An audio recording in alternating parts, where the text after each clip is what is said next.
Bonjour à toutes et à tous, aujourd'hui on va s'attaquer à un sujet absolument passionnant, on va décrypter ensemble les règles fondamentales qui gouvernent l'énergie dans notre univers.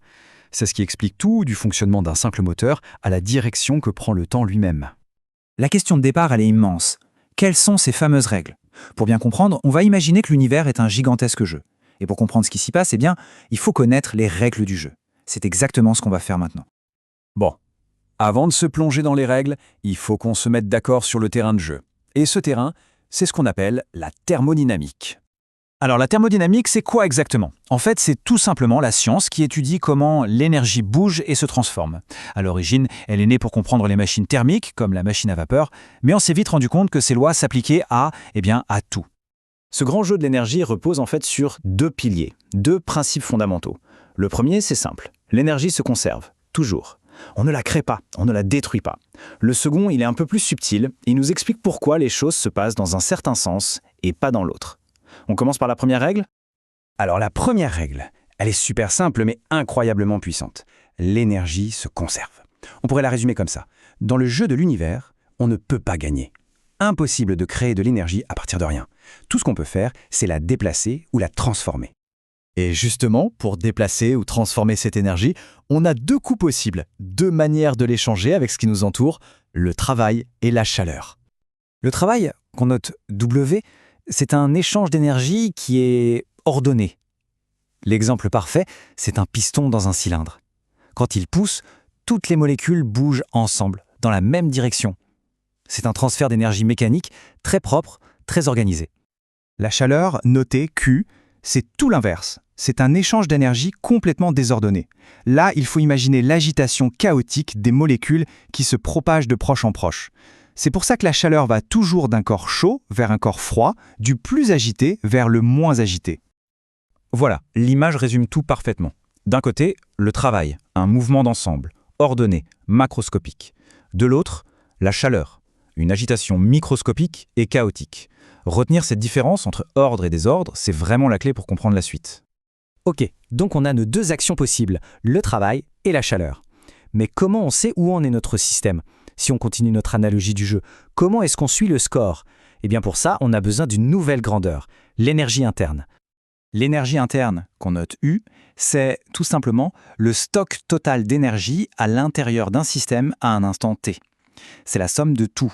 L'énergie d'agitation des particules, leurs interactions, c'est en quelque sorte la richesse énergétique du système. Et là, attention, c'est un point absolument crucial. L'énergie interne, c'est ce qu'on appelle une fonction d'état. Pour reprendre l'image du score, peu importe comment les points ont été marqués, la seule chose qui compte, c'est le total à la fin. C'est ça, l'énergie interne. Par contre, le travail et la chaleur, eux, dépendent du chemin parcouru. C'est comme les actions du jeu. La manière de marquer les points change tout. C'est une distinction fondamentale. Du coup, le premier principe devient une simple règle de comptabilité.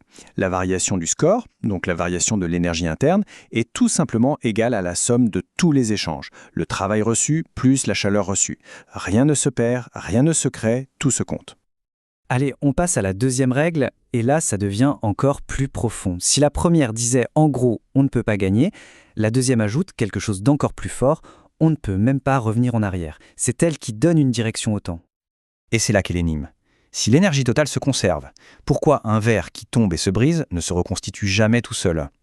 Pourquoi est-ce que le lait et le café se mélangent mais ne se séparent jamais spontanément? Le premier principe, à lui seul, est incapable de répondre à ça. La réponse, elle tient en un mot, un concept aussi puissant que fascinant, l'entropie, noté S. La façon la plus simple de la voir, c'est comme une mesure du désordre. Un verre intact, c'est très ordonné. Un verre brisé en 1000 morceaux, c'est très désordonné. Il y a infiniment plus de façons d'arranger des morceaux de verre brisés que de les assembler en un verre parfait. L'entropie, c'est ça. Elle mesure le nombre de configurations possibles d'un système. Et voilà, donc la règle numéro 2, dans toute sa splendeur, pour n'importe quelle transformation réelle spontanée, l'entropie de l'univers, c'est-à-dire du système qu'on étudie et de son environnement, ne peut qu'augmenter. C'est une loi implacable. Le désordre global, à la fin, gagne toujours. C'est ça la flèche du temps. Ok, maintenant qu'on connaît nos deux grandes règles du jeu, voyons un peu comment on s'en sert pour construire, prédire et finalement comprendre le monde qui nous entoure. Par exemple, ces principes permettent de prédire avec une précision incroyable comment un matériau va réagir. Est-ce qu'il va se dilater avec la chaleur? Comment sa pression va-t-elle changer? En calculant ce qu'on appelle des coefficients thermoélastiques, un ingénieur peut savoir exactement comment vont se comporter les matériaux qu'il utilise, que ce soit pour un pont ou un moteur d'avion.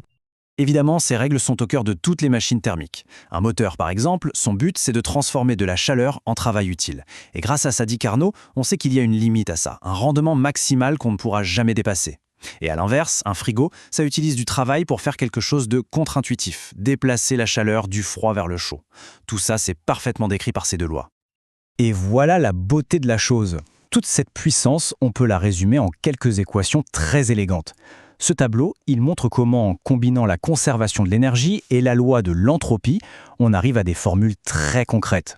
Le plus fou, c'est que l'efficacité maximale d'un moteur ou d'un frigo ne dépend pas de sa complexité ou des matériaux, mais juste des températures de la source chaude et de la source froide. C'est d'une simplicité et d'une puissance incroyable.